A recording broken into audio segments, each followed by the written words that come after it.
Hi, I'm Dr. Andrew Leuchter, Professor of Psychiatry at UCLA. And on the next Dr. Eleanor Stein podcast, I'll be talking about repetitive transcranial magnetic stimulation, or rTMS. This is a revolutionary neuromodulation treatment for depression, obsessive compulsive disorder, chronic pain, and many other difficult to treat conditions. I'll be discussing how this treatment can be used to increase neuroplasticity in the brain and to treat a variety of illnesses that may not be responsive to traditional medication treatments. Welcome to the Dr. Eleanor Stein podcast. In this show, you will hear expert medical professionals, researchers, and people with lived experience share science-based, low to no cost strategies to help people with complex chronic diseases. Listen in for another dose of education, empowerment, and hope. Hi, everybody. I'm Dr. Ellie Stein, and welcome to the Dr. Eleanor Stein podcast. Today, I am really honored to be talking with Dr. Andrew Leuchter on a topic that I think is going to be of interest to the complex chronic disease community. The topic is rTMS, that stands for Repeated Transcranial Magnetic Stimulation. We're going to explain a lot more what that actually means. And what makes Dr. Leuchter a little bit special in this field is that he's researching how to expand the breadth of the types of symptoms and diseases that can be treated with rTMS. So what we're going to cover today is what is rTMS, how does it work, and I've got some probing questions I'm going to be asking specifically about neuroplasticity, which is a topic of considerable interest in the community. And then try to see what data is out there for the effectiveness of rTMS for things like chronic fatigue, chronic pain, and depression. So Dr. Andrew Leuchter is the Distinguished Professor of Psychiatry and the Director of the Neuromodulation Division at UCLA. This is one of the largest academic rTMS programs in the country, and they teach, they treat patients with a whole host of conditions, including depression, obsessive compulsive disorder, chronic pain, tinnitus, and other what we call neuropsychiatric conditions. And they're pushing the boundaries of this safe, relatively new modality. Dr. Leuchter's own research is on how to individualize this treatment to optimize it for individual patients rather than just following a protocol. And in this community, we really appreciate that because we know that we're all individuals. Dr. Leuchter has authored over 250 scientific papers on topics including neuromodulation, EEG biomarkers to try to figure out who should get what treatments, and even theories of antidepressant action, like how antidepressants work. So I'm going to be following up on that research for sure. He teaches about TMS internationally. In our field, repurposing or using treatments off-label is really popular. Why? Because it takes so long to develop a new treatment and get it approved by Health Canada, FDA, European Union. And it's much faster to take a treatment that's already been developed, already accepted for use in other conditions, and then repurpose it for, say, people with chronic fatigue and chronic pain. In my own very limited personal experience as a psychiatrist recommending people for rTMS, I found that it was surprisingly well tolerated, even for people who are moderately to severely ill, who thought they wouldn't be able to make it because you have to go, as we're going to hear, you have to go for a lot of sessions. So it's arduous in that regard, even though the sessions are pretty easy and short. And I was repeatedly pleasantly surprised how well people tolerated the treatment. The other thing that's kind of shifting in the big picture out there is that rTMS is increasingly available. So in Canada, at least when it started, it was only available at a few university hospital teaching centers. Now it's I looked it up recently. There's at least 45 clinics across Canada. Approximately half of them are in a university setting, and half of them are private and therefore fee for service. So that kind of gives you a little bit of the landscape, and now we're going to dive into the details. Dr. Leuchter, thank you so much for agreeing to share your expertise. There's a lot of interest in this topic in our community. Oh, thank you for having me today, Ellie. It's a pleasure to be chatting with you about this important topic. Yeah, thank you. So sometimes, not always, I ask people to kind of share a little bit about your own story, like how did you end up in psychiatry? And then once you were in psychiatry, how did you decide that neuromodulation was something that you wanted to spend your life learning about? Right. Well, my own personal journey started in medical school, where I first became fascinated about the brain and really wanting to understand more about how it worked. It really is the last great frontier of medicine. Yeah. We know so little about how this vitally important organ works. So there are a lot of unanswered questions. And as a psychiatrist, I have the pleasure and the privilege of being able to treat people at the same time that I'm also conducting research on how to get more benefit for patients. Mm-hmm. And we really, for example, take the illness of depression. We have a very limited understanding of why people become depressed. And therefore, our treatments, we're not entirely sure how many of them work. So there's a very rich opportunity, a field of opportunities here for us to not only help patients, but also develop better treatments to get patients more relief and get it for them faster. Yeah. It sounds like you went in for very similar reasons as myself. I'm also a psychiatrist, and I just felt like it was the hardest problem. It was more interesting and more complicated, and that's where I wanted to focus my attention. Right. Yeah, Yeah. it is an enormous challenge. And, as we've come to understand, the brain is integrated with the rest of the body. So we're not just talking about mental illness, we're talking about brain disease, we're talking about physical illnesses. One Right. of the reasons that we're into treating chronic pain is because pain is in large measure a brain disease. It's the Right. perception of pain that is so problematic. And by treating the brain as a target organ, we have the potential to help many different kinds of neuropsychiatric illnesses.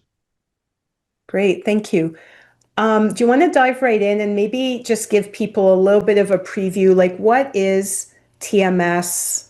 And then I'm going to ask you, how does it work?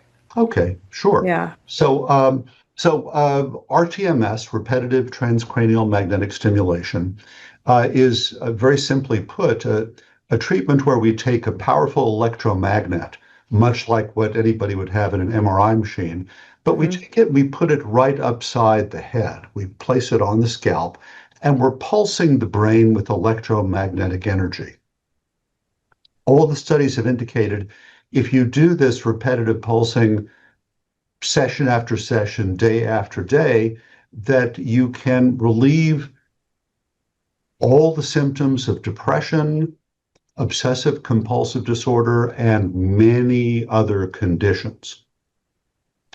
This is what we think of as a brain network treatment. That is, we were taking the electromagnet and we're placing it over a part of the head that Hmm. is the hub of a critical brain network. And by introducing energy into the hub of that network, the brain then spreads the signal throughout those many connections of the networks and reshapes them. We talk about rewiring the brain, forming new Hmm. connections, disconnecting old uh, connections that may be associated with illness, and therefore helping the patient feel better. Can you say a little bit more about, so I guess I have two questions related to what you just said. One is if you can talk a little bit more specifically about neuroplasticity. So when you use the word rewiring, I'm guessing that's what you're referring to. Right. How does the energy lead? So we have the first law of neuroplasticity, what fires together wires together. So is it Right. kind of related to that? You're like artificially activating neurons or externally activating the neurons, and then it has the same neuroplastic effect of wiring those impulses that have been directed from the outside, just as if were experiencing something internally. Right. Yeah, you asked earlier, Ellie, about how does this work? And Yeah. arguably, I think we know more about how rTMS works in many ways than we do medication. Wow. You give somebody a pill and the drug goes throughout the body, throughout the brain. You really don't know what the site of action is. Mm-hmm. For TMS, I can tell you exactly where the benefits start, right under the stimulating magnet on the And brain. you're pointing, I think, to, if I'm reversing this screen correctly, you're pointing to the left side of your Correct. Yeah, head. our Yeah. most common target for depression is in the left front, what's called left dorsolateral prefrontal cortex, or Mm-hmm. DLPFC. And when I pulse the brain there, I know that that is where the therapeutic benefit starts. Either that or it's magic. Right. So when we introduce the pulses there, we can actually see them spread through EEG recordings of the brain activity by looking at fMRI scans before and after treatment. And you can see new and different connections being formed. You Wow. raise a very important point about neuroplasticity.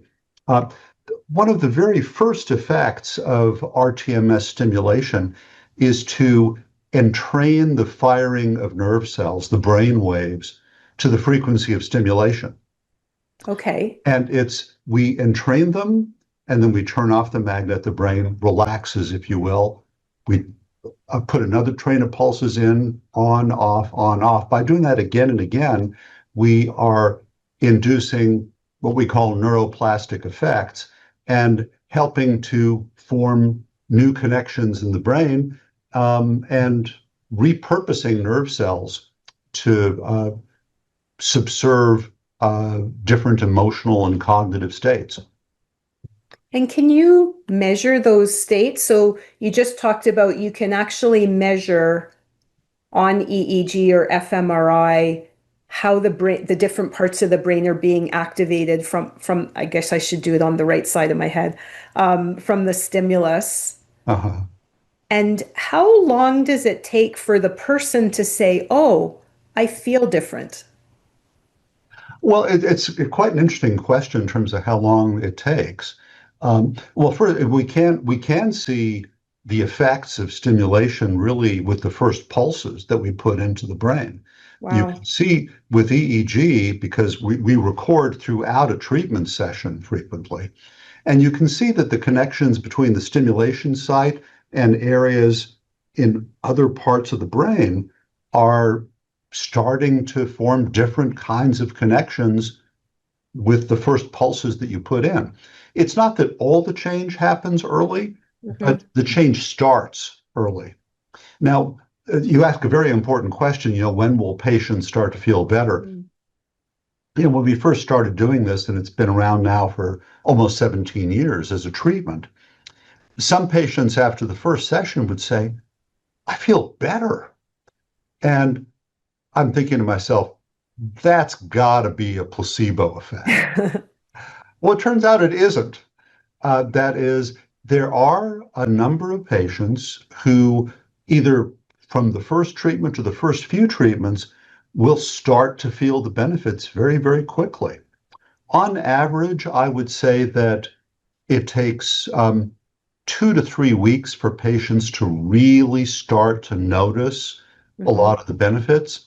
But really, even within the first 5 sessions of treatment, many patients are telling me, oh, my energy's better, my sleep is better, I don't have the same negative thoughts I did.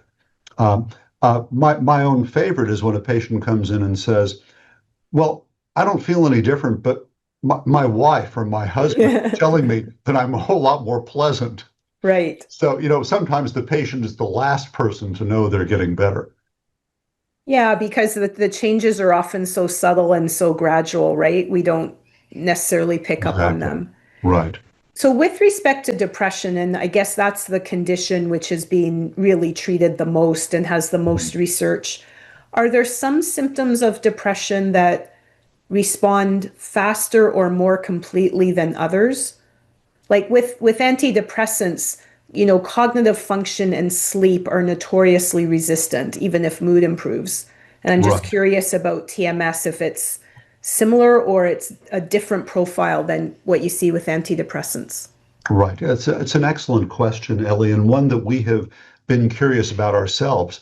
We have a database of more than 1,000 patients that Wow. we've treated at this point, and we've looked to see, okay, what are the symptoms that get better more quickly, and what are the ones that get better more completely? Mm-hmm. So it looks like it's very individual. Some patients will tell us, "Oh, my sleep is better very, very early on." Others will say, my sleep isn't better, but my mood is starting to lift. Mm-hmm. I would say that the one thing that patients tell us most often is, um, I feel lighter. Mm. And it's very interesting. It's unique to TMS. You know from your own practice that patients on medications will report lots of different things. But very, very commonly, patients will say, I just feel less weighed down. So I'd say that's the most common early benefit patients will tell us about. Okay. Overall, the physical symptoms of depression seem to get better a little faster than some of the emotional symptoms. Some of the symptoms that lag behind some of the others would be things like anxiety, Mm. and things like negative thinking.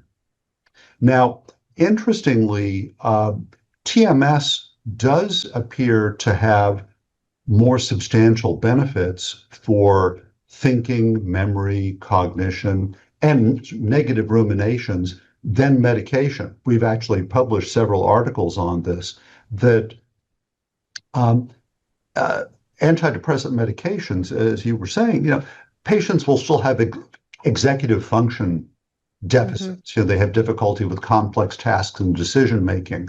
But with TMS, actually, they're much more likely to resolve than they are with medication treatment. So that's one of the advantages of this treatment. Wow. And maybe I guess that's a kind of a good comparison, what we're talking right now, between medication and rTMS, because in Canada, at least, to qualify for rTMS, in the public healthcare system, you have to have failed medication treatment. Either it didn't work or you didn't tolerate it. Right. Oh, what was I just going to ask? Nope, that went out of my head. I was going to ask you something about the comparison. I'll go to a different question. Do you think it works similarly? Like, I just recently did some reading, and you Mm-hmm. can tell me if I understood this correctly. And it sounds like people are now thinking that antidepressants also work through neuroplasticity, Mm-hmm. Yes. through the NMDA receptors and maybe some other pathways. So do you Yeah. think in the end it's coming down to some common final pathways that all antidepressant treatments act upon? Right. Well, it's a very interesting question you're asking there about the connection. So one of the most interesting things about the brain is that it is an electrochemical organ. Hmm. And electricity and chemistry are just two sides of the same coin. Right. They both need each other and feed off each other. And yeah. Exactly. So Yeah. when there are chemical discharges in the brain, what's the first effect? Well, the brain discharges electricity. Conversely, if you get the brain to discharge electricity, what's the first effect of that? Chemical discharge. Okay. So you can't do one without the other. So I do believe that we're talking about two very closely related phenomenon here. So when I'm putting an electromagnet on the head and pulsing the brain, getting nerve cells to fire, I am affecting neurochemicals, but it's more of a downstream effect. Okay. If I'm giving medication to a patient, it's more of a bottom-up effect. I'm working at the level of the individual nerve cell, changing chemistry, then feeding up and changing brain networks from there. So I guess that the way I'd contrast these treatments is TMS is and other neuromodulation treatments are primarily brain network treatments. We're saying, what's the network we want to fix, if you will? Mm-hmm. Is it the mood regulating network? Is it a network involved in repetitive compulsive behaviors you might do in OCD? Is it a somatosensory network that will be involved in chronic pain perception? So we pick a hub for that network, place the electromagnet there and pulse the brain and reshape that network. And if there's more than one thing, we'll do more than one network. Some of our treatment sessions get very complicated because first we'll put it here to be working on depression and anxiety, then we might move it back here to be working on chronic pain. Okay, so that's a great question. I guess people might be curious, sounds like you're using different parts of the brain for different goals. Exactly. As we say in the field, there is a lot of real estate up here. There are a whole lot of targets that we can hit, and many that we don't know about at all yet. So while our most common mood target is here in the left or in the right dorsolateral prefrontal cortex, for obsessive compulsive disorder, our most common targets are either up at the top of the head in an area called the supplementary motor area, or over the right eye, an area called orbitofrontal cortex. For the treatment of pain, we actually go to the side of the head, over the motor cortex. We stimulate there. You'd think you'd go to the sensory cortex, but you go to the motor systems of the brain, stimulate there. And then for the treatment of tinnitus, chronic ringing in the ears, for which there really are not great treatments, we will stimulate over auditory cortex, which is very near the ear. In our community of people with complex chronic diseases, a lot of people have tinnitus. So I'm guessing a lot of people's hearing just perked up, hearing that there may be a treatment. Is that moving into the mainstream, or is that still quite experimental? It's in the mainstream. It's not FDA approved as a treatment. As you alluded to early on, Ellie, a lot of things that we do in medicine are off-label, and this is one of those. There's substantial literature to indicate that TMS can be helpful for tinnitus. I'd say our success rate in getting people substantial relief from tinnitus is in the range of 50 to 60%. Not as high as it is for depression, OCD, chronic pain, but still, it is, considering that there is really very little that can be done for tinnitus in general. There are a lot of people who we try to help out. And maybe I'm just going to step back a minute and ask, can you let people know, what's the typical course of treatment? So they agree, they sign up, and then how often do they have to come? How long are the sessions? It sounds like it depends how many brain areas they need treated. Right. So, this is an evolving area in the field. When TMS was first approved, first, as you said, it was only a second, third, or fourth line treatment. It's kind of moving up the list now as people recognize just how effective it is, and the payers are getting a little bit more generous with the benefits. Used to be somebody had to fail 3 or 4 medications, sometimes combinations. Now, some plans are saying, well, just fail 1 medication, you can eligible for treatment. It was first approved as a once-a-day treatment, 1 treatment a day for 36 sessions, which comes out, 5 treatments a week for 6 weeks, and then a few extra treatments and a taper phase. A lot of people didn't want to wait 6 or 8 weeks to get well. So Yeah. we started experimenting with what we call accelerated treatment. Hmm. So it turns out you can do more than one treatment per day. And Wow. so long as you leave enough time between the treatments, which is, to our knowledge, at least 45 minutes, if you leave at least 45 minutes between treatments, you can do 5, 10 treatments a day, some instances, Wow. and get an entire course of treatment done in less than a week. So unfortunately, the most insurance companies are not yet covering these accelerated treatment courses, but I think that's where the field is going. You have to have multiple treatments, but the increasingly good news is you can compress it down to just a few days of treatment. Boy, that's really appealing, especially say for people that live in a rural community and have to maybe travel to get the treatment. Getting it done in a week is pretty attractive. Right. Yeah. And we have some people who come to visit us at UCLA from out of state, out of town or out Right. of state. Of course, driving in just from across town in Los Angeles can take an hour. So we have Yeah. a number of patients say, look, can I just come and stay there for the day and get a bunch of treatments just to cut down on commuting time? And of course, people are working and it's hard to take an hour out of your day every day for a couple of months. So if we Yeah. can compress this down to something much more manageable, or if we can do it for patients in the hospital to get them well more quickly. Oh, right. To get them And discharged faster. exactly. Wow.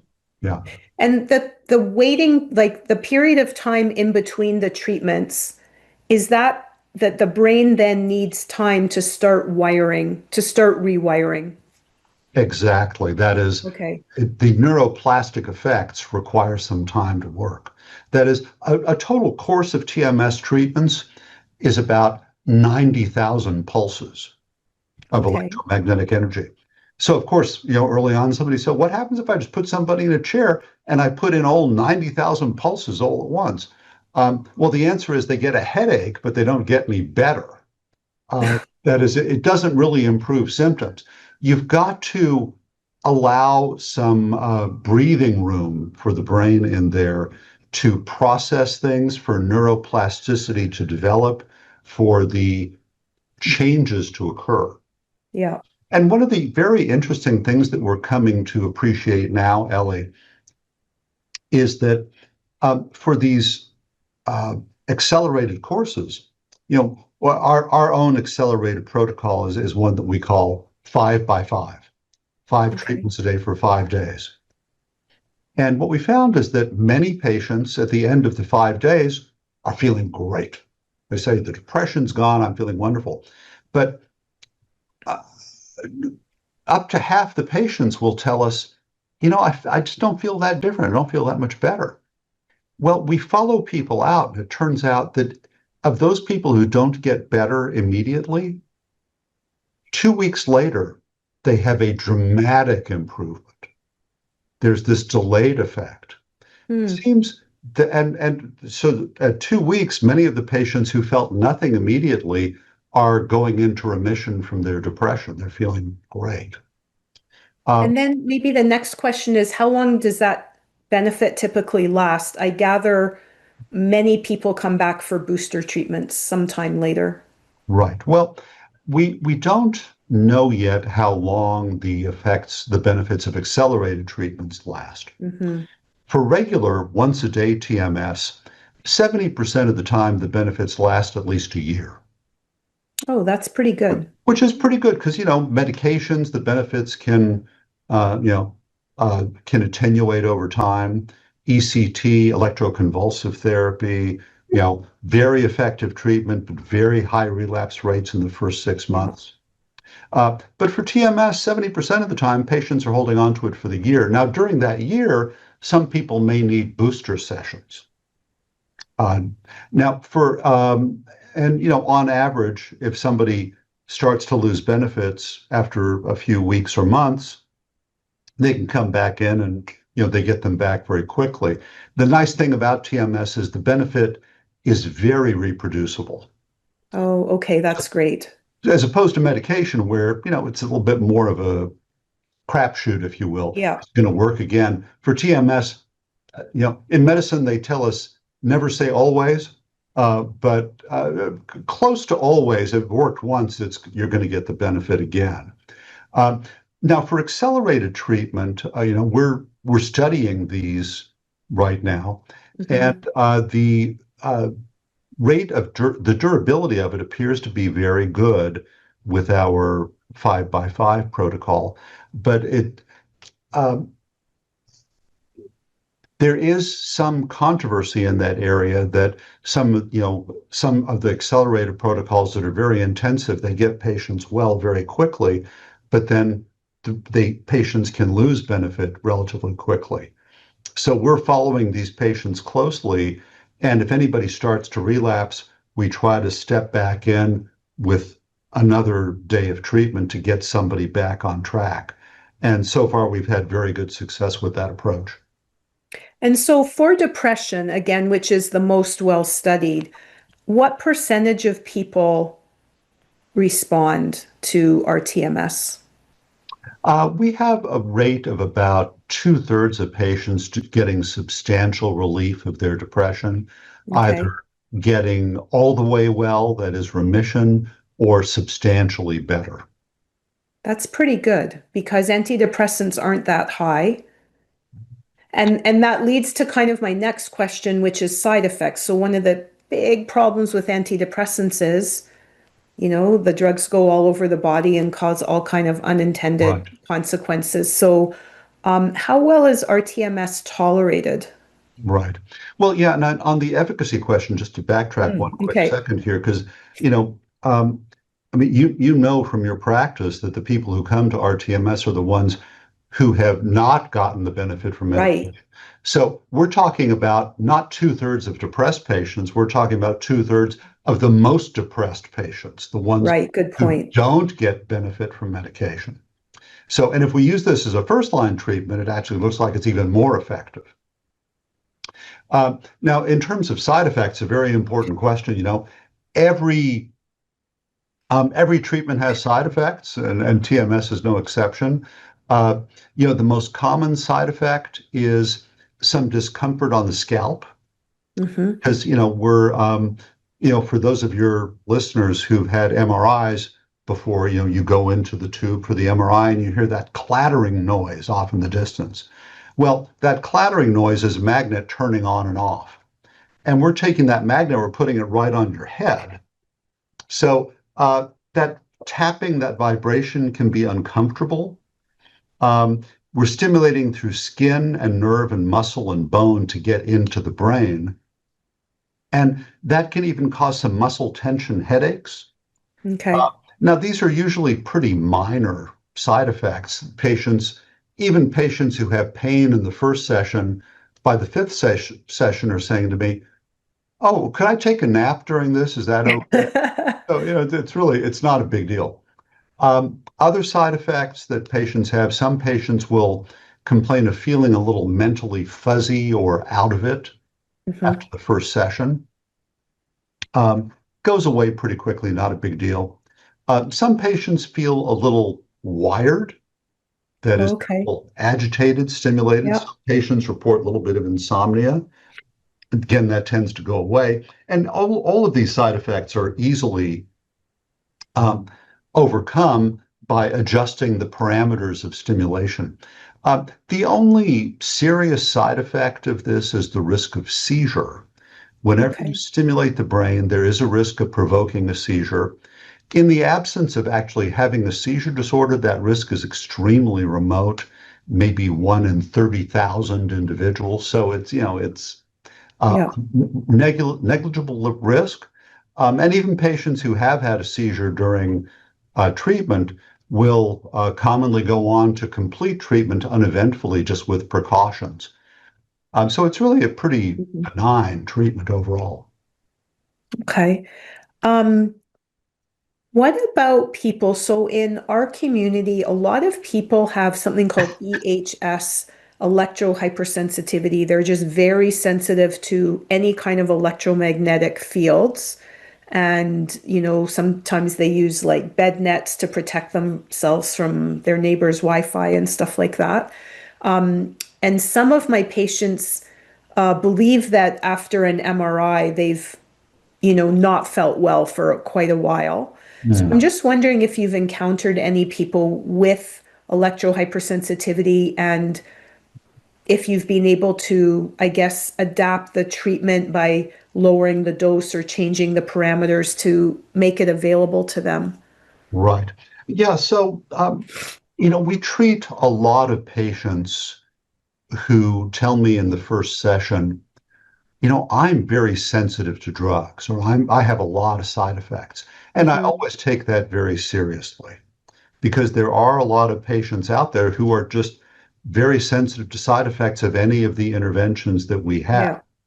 Um, a lot of illnesses like fibromyalgia, ME/CFS, tinnitus too, actually, these we talk about as being disorders of central sensitization. The brain has become hypersensitive to inputs. So we're very used to having to adjust the parameters down to find that therapeutic window, the sweet spot for each individual where we can get the therapeutic benefit, but we're not causing too much in terms of side effects. The best example of this is a study that we concluded last year on ME/CFS, where we found that if we use the usual stimulation parameters, patients couldn't tolerate treatment. What happened? What did they report? They reported feeling wiped out, tired, Okay. brain fog would get worse. Sometimes they'd feel agitated. And most problematic, they didn't want to continue with treatment. Right. So, but, so we turned down our stimulation parameters. And we find now that for, patients we're treating for ME/CFS or patients with long COVID, we're commonly treating at lower intensity and having better success. What we learned is more is not necessarily better. Right. So you gotta meet the patient where they live and tailor the treatment to their individual needs. So that's very exciting. I'm wondering if you can share a little bit more about that study. Like, I'm in particular wondering which of the core symptoms of ME/CFS or long COVID do you find respond? And are there some that are more resistant to the treatment? Well, as you know, patients with ME/CFS and long COVID themselves are all over the map. Right. In terms of, somebody's got terrible brain fog and mild fatigue. Somebody else has their thinking and memory is pretty good, but they can't get out of bed because they're so tired all the time. And for others, it's aches and pains. So it's a pretty heterogeneous disorder. Both of these are. What we found was that all of the symptoms were responsive in some of the patients. Okay. So that we would see what we really wanted to see was how many symptoms could we help?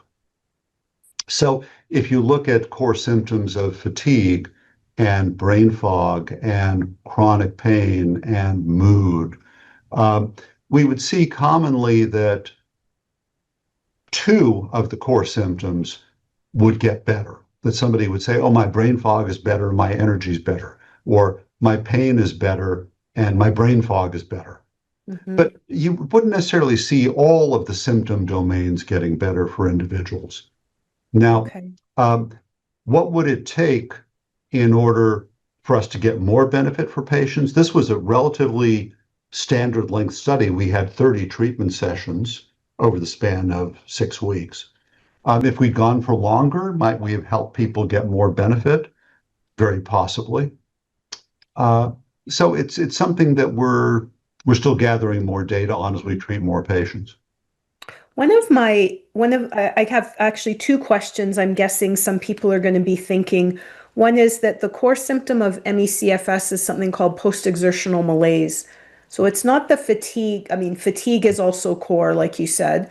But post-exertional malaise is you try to push through a little bit and you get whacked, right? You crash. Yeah. And I'm wondering if you have any data at all on PEM. Yeah. So Anecdotally, we do. That is, we Mm, treat a lot of patients with related condition, fibromyalgia. And the biggest challenge I face as a clinician treating fibromyalgia, I treat a fair amount of it, um, okay. is that when people start to feel better, they immediately overdo. They go do stuff. They go do too much. Yeah. So one of the first things I say to somebody, they say, "Hey, I'm feeling better." I said, "That's great. Please don't overdo." Yeah. But it always happens that somebody's feeling great on a Friday, and then they go out over the weekend and they go for a run, or they go and they garden for 2 hours. They come Yeah. Monday morning, and I saw you Friday. You were doing great. How you doing? Oh, I feel terrible. I don't have a benefit. And I said, "What'd you do?" He said, "Oh, I went out for a 5 mile walk." I said, "Well, why did you do that?" Yeah. No, I mean, I get it. I completely get it that when you feel so bad for so long, you want to go out and do things. Yeah.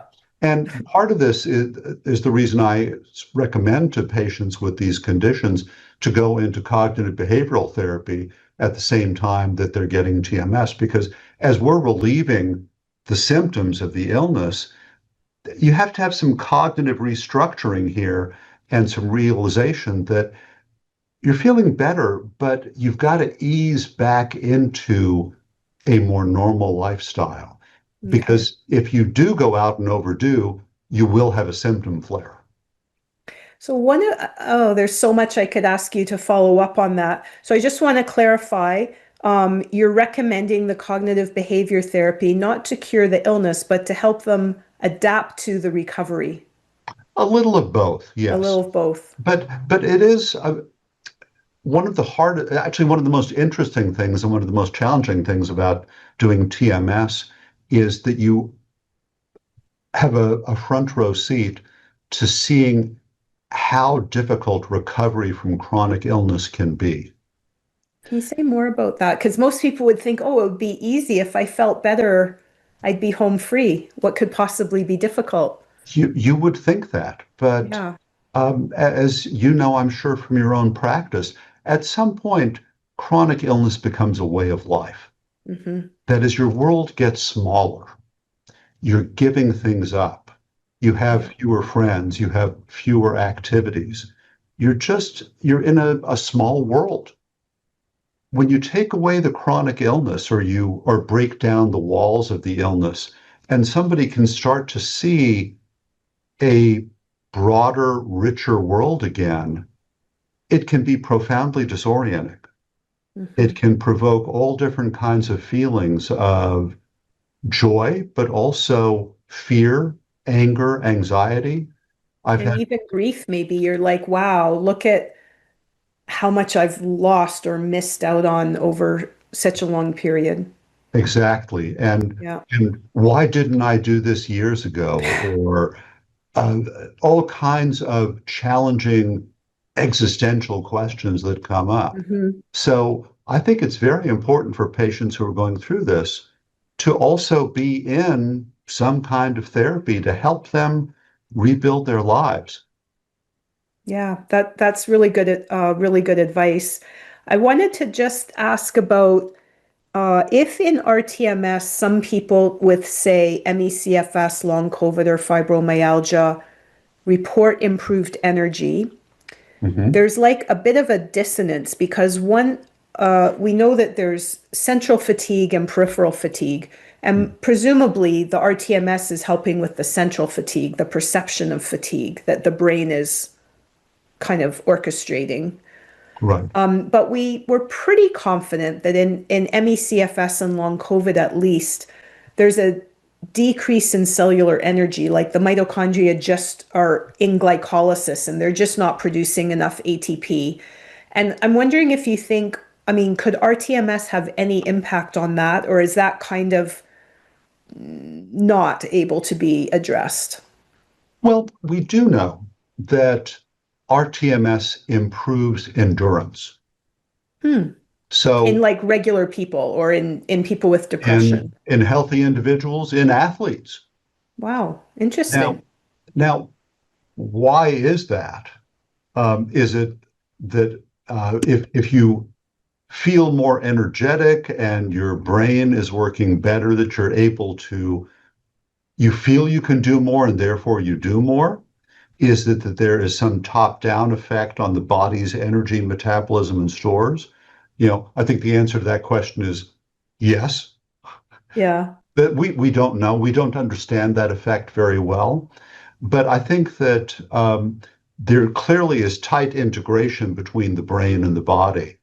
And whether it's that people are perceiving themselves of being able to do more or whether they are physically able to do more, I can't say, but we've certainly borne witness to the fact that patients whom we treat get more active and feel more able. That's really encouraging. And how effective is rTMS for pain? You've mentioned chronic pain and you've mentioned fibromyalgia. And of course, many people with ME and long COVID also have pretty significant pain. Right. What could people hope for if they, I guess, did a course of rTMS and they happen to have pain? Right. So I need to say up front that treatment of pain is still an off-label treatment with rTMS. That is, there is great evidence for pain, and actually I would say that we have at least as much success treating pain as we do depression, maybe even more. Wow. So it can be quite effective, but this is off-label, and we always tell patients, this is not an FDA-approved treatment. Right. So if we're well, first, in depression, most depressed patients have pain, and most patients with pain have depression. Mm-hmm. So we treat a lot of patients with pain. It turns out that to get pain relief, you actually don't need very many sessions. Within 10 sessions of treatment, we're commonly seeing patients reporting big decreases in pain complaints. And the benefits can be quite enduring. They can go on for months and months with just a limited number of treatments. That's really encouraging. Now, one of the other interesting things is that, rTMS, repetitive transcranial magnetic stimulation, you put it on the head, there's a new form of treatment with the same device called MPNS, magnetic peripheral nerve stimulation. So you take the electromagnet and rather than putting it on the head, you can put it on the nerve in the arm or the leg or the back that is in the distribution of the pain. And really, sometimes with just 1 or 2 sessions, get substantial relief from different complex regional pain syndromes. Wow. And is that still pretty experimental, or is that? No, actually, that one is FDA approved now. Oh. For pain. Okay. Magnetic MPNS is FDA now approved for the treatment of pain. Wow. I'm just noticing our time, so I'm trying to think I have one other question. Are there things people can do? So you've mentioned psychotherapy as a thing people can do to kind of help them through the process. Is there anything people can do to augment the actual effects of the rTMS? Like, I don't know, diet, exercise, sleep, drugs, supplements, anything like that? Definitely maybe. Definitely maybe. Okay, perfect. This is one of the great frontiers in okay. TMS. That is, I can't help but think on a personal level, yes, that is the case, but it's not been proven so much. So as with everything else, healthy lifestyle is almost certainly good for you. So exercising, being active, eating a good diet, not drinking too much, not smoking, all of those things promote recovery from depression and probably help rTMS work better, but we don't really know for sure. There is research going on into the role of mental state during rTMS and what role that might play in its effectiveness. So if you get the brain into a particular state, does the treatment work better? So early would that be like a meditative state, perhaps, or? Perhaps a meditative state, or perhaps just engaging in some pleasurable activity. Oh, okay. When we first started doing this, the treatment sessions went on for about 45 minutes. Now we've got it down to 15-minute sessions. But when somebody was sitting in the chair 45 minutes, we would have Netflix running, and patients could watch whatever they wanted to watch during treatment. So, I would encourage patients to watch something light, and, they would watch things like Friends reruns or their favorite sitcom, whatever, any kind of movie they wanted. And then some patients would choose some darker themed shows, like, The Walking Dead. And I'd say, I'm not sure you should be watching that while we're treating you for depression. But when those patients started getting well as well, then I came to realize that the mental state of the patient during treatment is kind of complex. And so long as it was something that was engaging for the patient and pleasurable, that they seemed to be recovering just fine. But now, in all seriousness, we're looking at more things like meditative state, doing cognitive behavioral exercises, listening to enjoyable, positive, upbeat music. I was just going to ask about music, yeah. So there are lots of different things that people are starting to look at here to try to prime the brain to respond better to treatment. Okay. Maybe my last question is, you said at the very beginning, of course, not everybody responds, and you've said about 2/3 have a good response. That probably means the other third have a partial or perhaps very little response. Minimal response. Yeah. Some benefit, Can you but predict who's a good candidate for rTMS?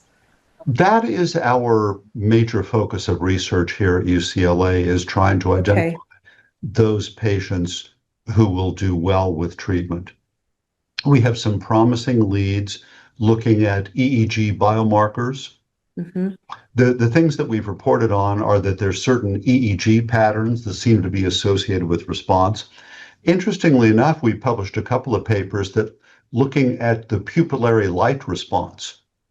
That is just shining a light in the eye and seeing how the eye responds to light seems to be a predictor of who's going to do well or not. Our major focus is not so much to identify those people who will do well with rTMS, because it seems to be helpful for the great majority of patients. It's more a matter of which form of rTMS should we be using. Okay. So are you going to respond to treatment better on the left side of the head or on the right side of the head?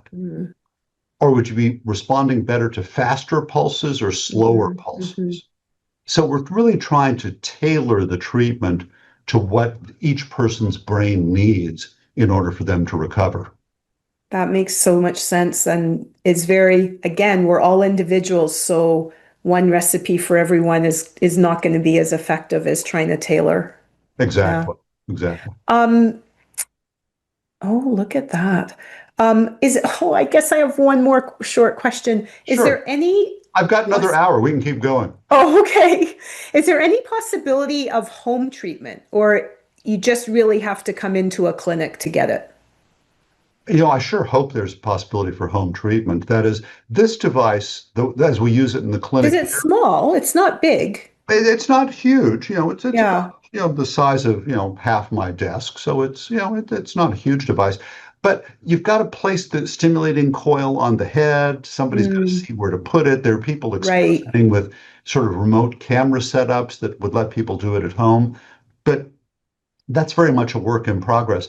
I think the most exciting things, though, Ellie, is different kinds of battery-operated neuromodulation devices. Are now being developed so that somebody could put on their head a simple headset to stimulate their brain. We just completed a trial last year of a battery-operated headset for the treatment of depression. Very simple headband device that one puts on. We got very positive results. We just presented those results at the Psychiatry Association annual meetings a few weeks ago. Very exciting about the possibility that somebody could go to the drugstore, get a prescription for a battery-operated headset, check it out, put it on their head, and treat themselves at home. And so that's not magnets, that's more electrical impulses. It's very low energy electrical impulses, yes. And how do you think that, sorry, Go ahead. Same basic principle, though, of neuromodulation, changing the electrical patterns of the brain to Got it. induce neuroplasticity. Wow, that's really exciting. I would love, how close do you think that is to market? That's a good question for the FDA. It's under review right now, Oh, and okay. so we're hopeful that maybe next year this would be something that could be available. But I think at that point you'd be, when people come to see a psychiatrist, they say, I'd like to be treated for my depression, but I don't want to take medication. Say, Right. well, how about you start with a headset? Yeah. Only do it at home. It really puts brain stimulation on par with medication. You can do it at home.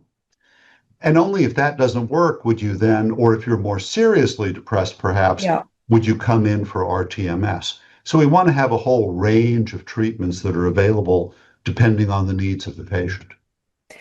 You got me thinking I need to have you back to talk about some of these other options because they also sound very exciting. Well, thank you. I enjoyed our conversation with Dr. Back. Maybe the last question is, how can people maybe reach you and or your clinic or find rTMS in their neck of the woods? Right. Well, if you just type in repetitive transcranial magnetic stimulation or rTMS, you'll find a whole host of resources in your area. Okay. To learn more about our program, it's a very easy web address, tms.ucla.edu, and Okay. that'll bring you right to our program. Great. This has been really, really informative and very practical. So Thank I you. really want to thank you for sharing all of your knowledge. Thank you. You're very kind. Thank you again for having me on the program. I enjoyed our discussion. You're welcome. Thanks for joining me on the Dr. Eleanor Stein podcast. I hope you are taking away new strategies and ideas to improve your health and a renewed sense of hope. Join me, Dr. Eleanor Stein, for our next episode. Can't wait? Check out my website for a wealth of free resources.